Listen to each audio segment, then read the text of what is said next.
राधाकृष्ण विखे पाटील, तुम्हाला मला सांगायचंय, राधाकृष्ण विखे पाटील, तुम्ही 8व्या मंत्रालयामध्ये तुम्ही मला 1 महिन्या अगोदर किंवा मागे काही आठवड्या अगोदर भेटला होतात, तेव्हा मी तुम्हाला बोललो होतो की तुम्ही महसूल मंत्री असताना मागासवर्गीयांना अंत्यसंस्कार करण्यासाठी स्मशानभूमी सुद्धा तुम्ही दिलेली नव्हती. गायरान जमिनी सुद्धा नावावर पूर्ण होऊ शकल्या नव्हत्या. अशी तुमची महान कीर्ती आहे मागासलेपणाच्या लोकांसाठी.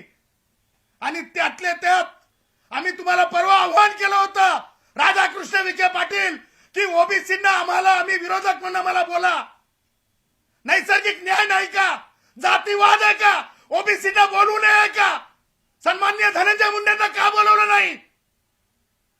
सन्मान्य बावनकुळे साहेब का नाही सोबत तुमच्या? प्रश्न विचारले जातील. पोट भरलेल्याला डेझर्ट देणं आणि कष्टकरी माझ्या खऱ्या ओबीसींना त्यांच्या हातातला कुटका हिसकावून घेणं